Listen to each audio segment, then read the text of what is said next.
Next second one. ఇక్కడ మనకు second one or values ఇచ్చాడు. సో ఆర్ వాల్యూస్ ఇచ్చేసి ఏబిసి వాల్యూస్ ఫైండ్ అవుట్ చేయాలి. ఈ ఏబిసి ఇచ్చి ఆర్ కనుక్కోమన్నా, ఆర్ ఇచ్చి ఏబిసిని కనుక్కోమన్నా డెల్టా ఇంపార్టెంట్. ఇప్పుడు ఆర్ కాబట్టి R1 R2 R3 ఫార్ములా ఏంటి? R1 R2 R3 values 2 into 3 into 6 into R value 1. చిన్న నంబర్ కాబట్టి మల్టిప్లై చేద్దాము. 2 3 6 6 6 36. 36 అంటే ఎంత? 6 స్క్వేర్. 6 6 స్క్వేర్ నుంచి క్యాన్సల్. డెల్టా వచ్చేసింది. ఇప్పుడు ఎంత ఈజీగా చూడండి. ఫస్ట్ ఆర్ వాల్యూ 1 గిర్రా అంటే లైన్, R1 వాల్యూ గిర్రా, R2 వాల్యూ 3 గిర్రా, R3 6 అని తీసుకుంటే ఎంత ఈజీగా అయిపోతుందో చూద్దాం. అతనేమ్మా మనకి ఇచ్చేది ఆర్ వాల్యూ, మన formulas delta by S, delta by S minus A, delta by S minus B, delta by S minus C formulas రాసేద్దాం. Delta by S, delta by S minus A, delta by S minus B, delta by S minus C. ఇప్పుడు first చూద్దాం.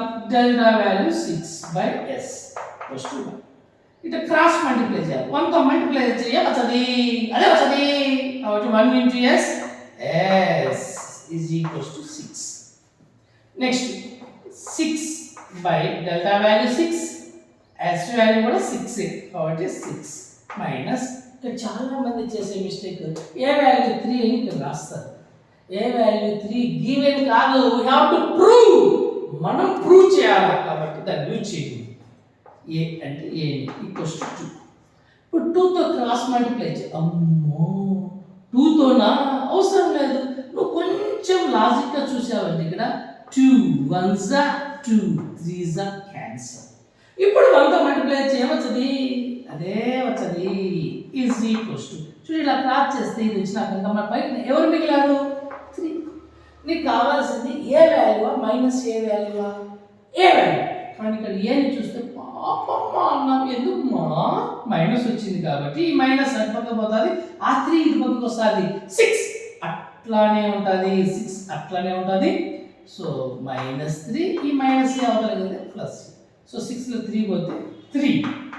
देखो double सिंग A value వచ్చేసింది. Next B value same. Delta value 6, S value 6 minus ఇది B. So నేను అలా కొంచెం డిఫరెంట్గా రాశాను బి. So 3 same. 3 తో అమ్మో 3 తో క్రాస్ మల్టిప్లైయా? వద్దు.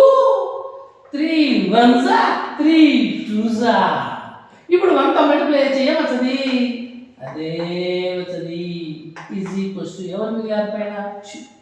పాపమ్మ అన్నాను బిని చూసి. ఎందుకు? మైనస్ వచ్చింది కాబట్టి. సో +2 అవతల పోతుంది, మైనస్ ఇతలకు వస్తుంది. మైనస్ ఇతలు వస్తే ప్లస్. और 6 లో 2 పోతే 4. देखो डबल सिंग. Second answer same. Delta value 6, so s value 6 minus c is equals to 6 తో అమ్మో వద్దు. 6 తో క్రాస్ మల్టిప్లై వద్దు, క్యాన్సిల్ కొడదాం. 6 1s 6 1s. అప్పుడు 1 తో మల్టిప్లై చేయవచ్చది, అదే వచ్చది is equals to 1. పాపమ్మ అన్నాం సీన్ చూసి. ఎందుకు? మైనస్ వచ్చింది కాబట్టి మైనస్ ఇద్దరు వస్తుంది, ఈ 1 ఇద్దరు వస్తుంది. 6 + 1 అవతల పోతే -1 is equals to c. c value 6 లో 1 పోతే 5. It's over. 7 మార్క్స్. ఎంత ఈజీ క్వశ్చన్ చూడండి.